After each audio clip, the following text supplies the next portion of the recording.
I'm looking at some of the country's finest thugs. And of course, young Mozart in a go-kart over there. People love great bank robbery stories. So let's give them something bold, shameless, and brazen as to talk about over their lattes. Welcome to Kermode Uncut. As I expect you know, I'm a film critic, and I've always had this idea that there should be a divide between film critics and filmmakers. It's a filmmaker's job to make films, it's a film critic's job to watch films and then talk about them afterwards. And I've always said that filmmakers should not make their films for critics, and critics shouldn't write their reviews for filmmakers. Ideally, there'd be a complete separation between the two. Now, we know this actually isn't always the case. I mean, I do have some friends who are filmmakers, and I know many filmmakers who have friends who are critics. But the idea of the separation between the two disciplines has always been something that I've believed in very fundamentally. And when film critics have written bad reviews of films and filmmakers have said, well, could you do any better? My answer is always no, it's not our job. Could you do any better in the film criticism stakes?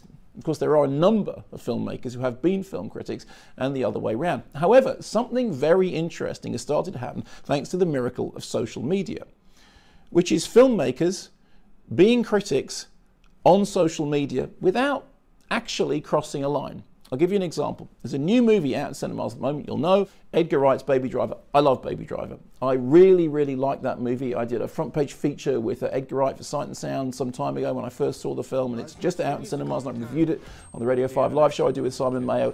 I just think it's a terrific piece of work. But more important than critics thinking it's a terrific piece of work has perhaps been filmmakers thinking it's a terrific piece of work. William Friedkin, one of my favourite filmmakers of all time, who made The Exorcist, went to Twitter to say how much he enjoyed Baby Driver and what an original piece of work it was, and how, genuinely it really sort of captured his attention. And then there was a lovely little moment when Edgar Wright, who happened to be in Georgetown at the time that Friedkin tweeted that, took a photograph of himself standing at the bottom of the Exorcist steps with a sign which said, "Thank you, Billy." Then, about a week or so later, there was a series of tweets by Guillermo del Toro, who made Pan's Labyrinth, one of my favourite films. And Guillermo del Toro went on at great length about why it was that Baby Driver was a really important and fantastic film. And it struck me that if I was reading those tweets, and somebody wondering whether to go and see a film or not, I might be more impressed by them than I would be by a critic saying, this movie's really great, it's got this, and it refers to that film, and it does that.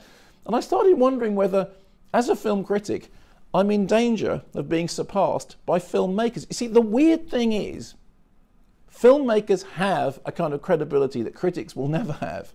They actually make films. And if somebody made something you really like, wouldn't you trust their word when they say, this other thing is really good too? Now, William Friedkin has a lot of form with this, and he's been a champion of many great movies. It was him who flew the flag for The Babadook in America. He tweeted about how much it had scared him and how much he really enjoyed it. And in fact, he hosted screenings of it in America to try and get people to pay attention to the film. And before that, he was very impressed by End of Watch, and he went on to Twitter to say how much he loved it. And of course, as the director of The French Connection, that was very significant. But I wonder whether we're getting to a point when audiences are going to go, yeah, critics, interesting what they think. What I really want to know is, what do the great filmmakers think? I have to end this.